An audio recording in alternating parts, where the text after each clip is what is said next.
Sa iba pang balita, may paghamon sila Union Representative Paulo Ortega V para sa mga senatorial candidate na umano'y sinasakyan na lamang ang kasikatan ng dating Pangulo, ngunit butatan naman umano sa mga survey.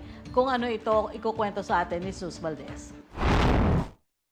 Sa halip na magkalat ng fake news o siraan ng administrasyon, ang mga tumatakbo sa pagkasenador ay maglatag na lamang ng plataporma o mga panukalang batas na kanilang isusulong sakaling manalo.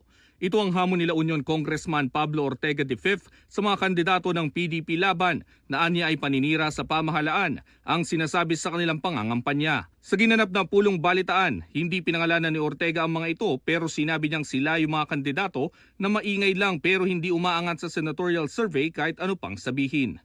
Ang contenders lang naman dun sa grupo nila is parang isa, dalawa. Yung iba, yung mga bira ng bira sa presidente, sa House of Representatives, sila yung mga number 50, number 40. Kumbaga sinasakyan nila yung kasikatan ng presidente sa kanang nagagawa niya eh. Parang wala lang, sumasakay sila, naninira sila, hindi naman sila umaangat sa survey. Feeling ko nga pag tumakbo ko, baka mas mataas pa ako sa kanila eh. Parang feeling ko mas sikat ako ng konti sa kanila. Mahilig din umano silang sumakay sa kasikatan ni dating Pangulong Rodrigo Duterte na isa pa din mahilig magkalat ng fake news, dagdag pa ni Ortega.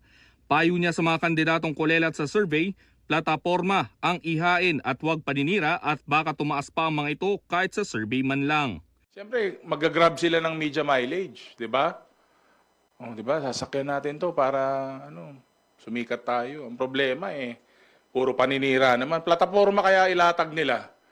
At hindi paninira, tignan natin, baka umangat ng konti sa survey, mas maganda. Kasi ang tao, naghahanap ng resulta yan, naghahanap ng magandang plataforma yan. Kahit naman sa lugar, sa probinsya, sa school government, kailangan na ilalatag mo, plataforma, hindi yung andyan ka na naman tuwing kampanya. Sesementohin mo lahat ng hindi na semento, papasemento mo yung dagat. Ang dami nyo, you will promise the heavens to the people. Nasaan ka ba nung dalawang taon at kalahati? Wala ka naman. Ako si Sus Valdez para sa Kwentong Politiko.